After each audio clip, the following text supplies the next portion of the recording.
नमस्कार, जुड़ चुके हैं आप और मैं हूं आपके साथ श्रद्धा पांडे। आप देखना शुरू कर चुके हैं आर्थिक धारा डिजिटल। साल 2019 के लोकसभा चुनाव से बेहतर प्रदर्शन करने वाली है बीजेपी। ये बातें बीजेपी के नेताओं के अलावा और कौन कह रहा है, जानेंगे विस्तार से। लेकिन पहले सब्सक्राइब करें हमारा चैनल। अभी लौटी आज के मुद्दे के साथ। संसदीय चुनाव में बंगाल में लहराएगा भाजपा का भगवा।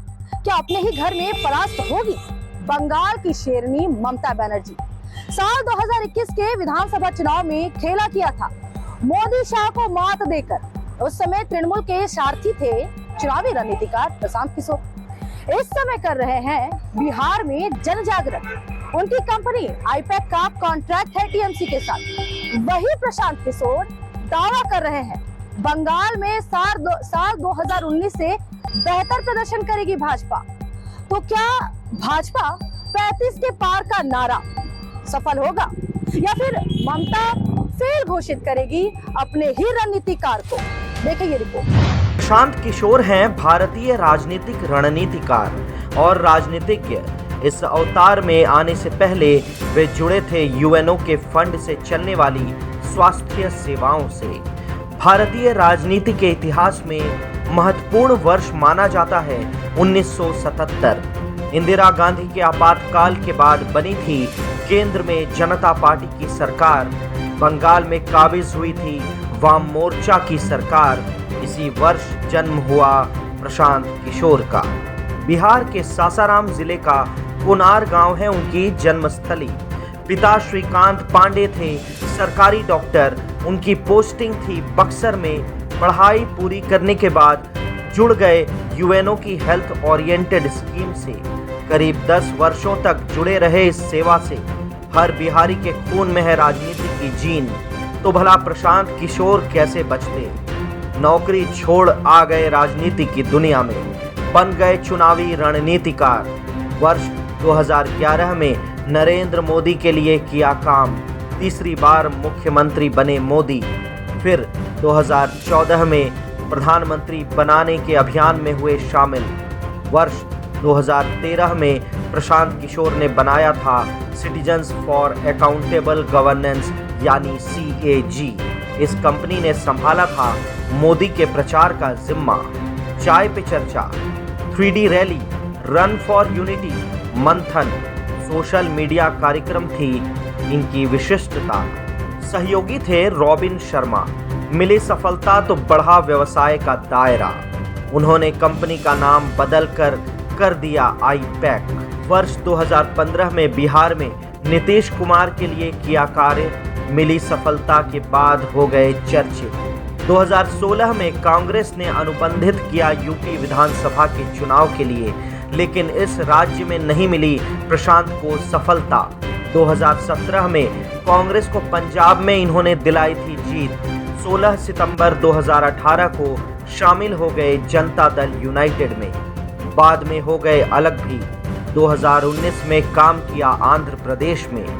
YS जगन मोहन रेड्डी को दिलाई सत्ता। 2020 में काम किया अरविंद केजरीवाल की आप पार्टी के साथ। 2021 में सफलता दिलाई तमिलनाडु में स्टालिन और बंगाल में ममता बनर्जी को। यूपी को छोड़कर हर राज्य में बजाया जीत का डंका प्रशांत किशोर ने। इसके बाद उन्होंने आईपैक से खुद को कर लिया अलग। बिहार की राजनीति में सक्रिय भूमिका की कर डाली घोषणा। बिहार में कर रहे हैं तब से ही जन सुराज पदयात्रा। साल 2021 के बंगाल विधानसभा चुनाव में और अधिक चमके थे प्रशांत किशोर। मोदी शाह की जोड़ी थी चरम पर। बंगाल में दिया था नारा, अब की बार 200 पार। विधानसभा में है 292 सीटें। इसके पहले 2019 में राज्य के 42 सीटों में से 18 पर था कब्जा। सारी मीडिया, राजनीतिक जानकार दावा कर रहे थे भाजपा सरकार का। अकेले प्रशांत किशोर ने दावा किया था कि भाजपा नहीं पहुंचेगी 3 अंकों तक। किसी को नहीं था विश्वास, लेकिन रिजल्ट ने प्रशांत किशोर को साबित कर दिया सही। भाजपा को मिली मात्र 77 सीटें। वर्ष 2019 के संसदीय चुनाव में फंस गई थी तृणमूल। राज्य में है 42 सीटें। 18 सीटों पर भाजपा ने लहराया था भगवा। कांग्रेस को मिली थी 2 सीटें। तृणमूल की जीत वाली सभी सीटों पर भाजपा थी दूसरे स्थान पर। नॉर्थ बंगाल में तृणमूल पूरी तरह से हो गई थी साफ। कूच बिहार, अलीपुरद्वार, जलपाईगुड़ी, दार्जिलिंग, रायगंज, बेलूरघाट, मालदा नॉर्थ में हुई थी भाजपा की शानदार जीत। राणाघाट, बनगांव, बैरकपुर में भी जीत दर्ज कर चुके थे भाजपा प्रत्याशी। दक्षिण बंगाल में भी यही स्थिति रही। हुगली, झाड़ग्राम, मेदिनीपुर, पुरुलिया, बांकुड़ा, विष्णुपुर, बर्धमान, दुर्गापुर और आसनसोल भाजपा की हो गई थी जय जयकार। लेकिन विधानसभा में पासा पलट डाला प्रशांत किशोर की टीम ने। दीदी को बोलो अभियान ने निभाई निर्णायक भूमिका। विधानसभा चुनाव में जीत के बाद भी तृणमूल की कार्य प्रणाली में नहीं आया कोई सुधार, बल्कि बढ़ गई पार्टी में गुटबाजी। नेताओं ने प्रभाव के अनुरूप शुरू की संपत्ति की लूट। दूसरी ओर भाजपा ने जारी रखा केंद्रीय जांच एजेंसियों का इस्तेमाल। इनकम टैक्स, सीबीआई, ईडी अधिकारियों की लगातार बढ़ती रही राज्य में सक्रियता। खुद को बचाने के लिए तृणमूल नेता कर रहे तिकड़म। पार्टी में फैल रही अराजकता। भाजपा नेता होते जा रहे हैं लगातार हमलावर। संदेश खाली ने डाल दिया है आग में घी। ममता कर रही है पूरे राज्य का दौरा। गुटबाजी पाटने के लिए कर रही पुरानी तकनीकों का इस्तेमाल। किसी का कद घटाना तो किसी का कद बढ़ाना, लेकिन नहीं मिल रहा इसका लाभ। आतंकित हैं अधिकतर नेता केंद्र एजेंसियों के भय से। इस समय पीके का बयान आतंकित करता है तृणमूल को भी। उनका है दावा, वर्ष 2019 की तुलना में और मजबूत हुई है भाजपा। उससे भी बेहतर प्रदर्शन कर सकती है भाजपा। तृणमूल को करनी होगी बहुत अधिक मेहनत, लेकिन समय कहां बचा है तैयारी के लिए। सुनिए क्या कहते हैं प्रशांत किशोर। जहाँ तक संदेश खाली का मुद्दा है, डेफिनेटली उस तरह के मुद्दे जब पब्लिक डोमेन में आते हैं, सही हो गलत हो, उसकी इंटेंसिटी या उसमें सच्चाई कितनी है वो तो जांच का विषय है। लेकिन इस तरह के मुद्दे जब पब्लिक डोमेन में आते हैं तो जो भी रूलिंग पार्टी होगी उसको उसका नुकसान होगा ही होगा। मेरा अपना ये कहना है, जो मैं कह रहा हूँ, कि कई लोगों को ऐसा लगता है कि बंगाल के जो विधानसभा के चुनाव के रिजल्ट आए कि उसके बाद बीजेपी बंगाल में एक तरह से खत्म हो गई है या बहुत कमजोर हो गई है। ऐसा नहीं है। आपको आश्चर्य होगा जब रिजल्ट आएंगे। बीजेपी वहाँ मजबूत, बहुत मजबूत है। विधानसभा में बहुत प्रयास करके उनको हराया गया था।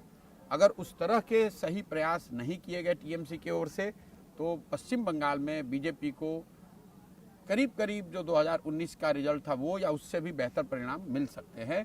और उस समय जितने ये मीडिया में पंडित लोग बैठे हुए हैं, राजनीतिक विशेषज्ञ बैठे हुए हैं, इनको आश्चर्य होगा कि अरे भाई इसमें क्या हुआ। संदेश खाली उसमें एक और फ्लिप हो सकता है, एक और एडिशनल प्रॉब्लम हो सकती है टीएमसी के लिए। लेकिन ओवरऑल जो मैं स्थिति वहाँ देख रहा हूँ, मैं वहाँ पर हूँ नहीं, दूर से जो मुझे दिख रहा है, मुझे लग रहा है कि compare to 2021 Vidhan Sabha, BJP support, their vote is on rise, their tail is up in Bengal and TMC को बहुत बड़ी प्रयास करने की जरूरत है अगर वो अपने टेरिटरी को होल्ड करना चाहते हैं। तो क्या सही साबित होगी प्रशांत किशोर की घोषणा? क्या भाजपा घेर लेगी तृणमूल को उसके ही घर में? कांग्रेस के साथ सीटों का तालमेल ना होना बढ़ा रहा संकट। अल्पसंख्यक खासकर मुसलमान वोटों में है विभाजन की आशंका। कोलकाता में एक चटिया है तृणमूल, लेकिन क्या टूटेगा ये गढ़ भी? प्रशांत किशोर के दावे को नहीं किया जा सकता है आसानी से खारिज। समय देगा इसका सही जवाब। जुड़े रहे आर्थिक धारा के साथ। आर्थिक धारा, अपनी छाती अपनी माटी। अब आइए आपको दिखाते हैं आज के दिन भर की छोटी बड़ी खबरें फटाफट। पूर्व मेयर सह भाजपा नेता जितेंद्र तिवारी ने कुल्टी में दिया तृणमूल को झटका। बेलरुई रायपाड़ा में चलाया जनसंपर्क अभियान। वार्ड में बावड़ी समाज में 150 सदस्यों और 150 सामान्य महिलाओं ने तृणमूल छोड़कर थामा भाजपा का दामन। किया सभी ने दावा, प्रधानमंत्री नरेंद्र मोदी के विकास कार्यों से है प्रेरित।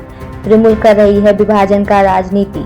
नेता अखंड डूबे हुए हैं भ्रष्टाचार में, सकारात्मक राजनीति के लिए शामिल हो रही है भाजपा में। जितेंद्र तिवारी ने किया दावा, दरक रहा है तृणमूल का जनाधार। भविष्य में समाप्त हो जाएगी तृणमूल। भारी मतों के अंतर से जीत होगी फिर से आसनसोल में। दुर्गापुर स्टील फैक्ट्री के बेसिक ऑक्सीजन फर्नेस सेक्शन में छलक गया पिघला लोहा, झुलस गए कार्यरत वरिष्ठ प्रबंधक पृथ्वीराज रॉय, सोमनाथ घोष, प्रशिक्षु सर्वजीत धनगर, विनय कुमार हरिजन, ठेका श्रमिक चित्रंजन मंडल। उन्हें ले जाया गया दुर्गापुर इस्पात अस्पताल। पृथ्वीराज, विनय, सर्वजीत भेजे गए विधाननगर सुपर स्पेशलिटी अस्पताल। प्रभारी निदेशक वीपी सिंह, यूनियन नेता पहुंचे अस्पताल। INTTUC जिला अध्यक्ष अभिजीत घटक ने भी अस्पताल पहुंचकर ली जानकारी। आसनसोल दक्षिण थाने के थानेदार कौशिक कुंडू के नेतृत्व में BNR में चला फुटपाती दुकानदार के खिलाफ अभियान। जिला पुस्तकालय के निकट सड़क को किया गया अतिक्रमण मुक्त। कुछ दिन पहले दुकानदारों को हटने का दिया गया निर्देश। दुकानदारों का है कहना, फुटपाथ की दुकान से पतला है उनका परिवार, उनको हटाने से पहले नहीं किया गया पुनर्वास। दुकान लगाने के लिए आवंटित हो वैकल्पिक स्थल।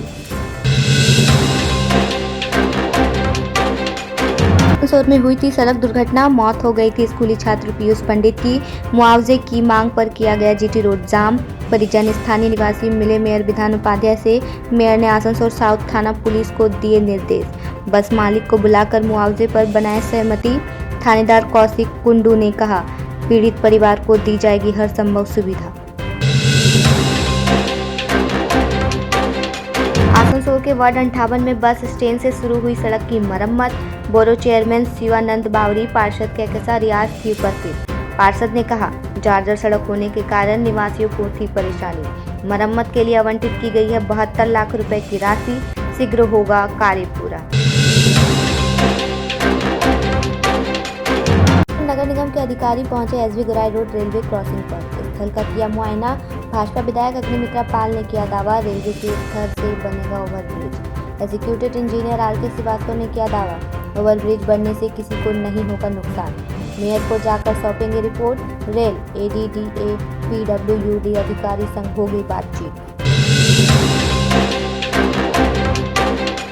जाम ग्राम पंचायत की पहल पर बाराबनी के जाम ग्राम सामुदायिक भवन में सम्मान समारोह का हुआ आयोजन। शामिल हुए विधायक सह आसनसोल निगम के मेयर विधान उपाध्याय, बाराबनी सामूहिक विकास अधिकारी शीलादित्य भट्टाचार्य, पंचायत समिति अध्यक्ष असित सिंह, ग्राम पंचायत मुखिया केशव राउत। मेयर ने किया दावा, मनरेगा की बकाया राशि राज्य सरकार ने वंचित को दे दिए उनके खाते में। आभार के लिए आयोजित किया गया सांस्कृतिक कार्यक्रम। ग्राम पंचायत एवं पंचायत समिति के सदस्यों ने भाग लिया। आसनसोल रेलवे स्टेशन में हॉकर्स यूनियन के सदस्य अनिल सिंह के साथ मारपीट करने का आरोप लगा RPF अमर कुमार यादव पर। भाजपा पार्षद गौरव गुप्ता के नेतृत्व में यूनियन के सदस्यों ने RPF कमांडेंट से की शिकायत। कमांडेंट ने डिपार्टमेंटल जांच का दिया आश्वासन। आज के लिए बस इतना ही। राजनीति से जुड़ा हर अपडेट सबसे पहले पाने के लिए सब्सक्राइब करें आर्थिक धारा डिजिटल का YouTube चैनल। हमें फॉलो कर सकते हैं आप Facebook और X पर भी। जुड़े रहे आर्थिक धारा के साथ। नमस्कार।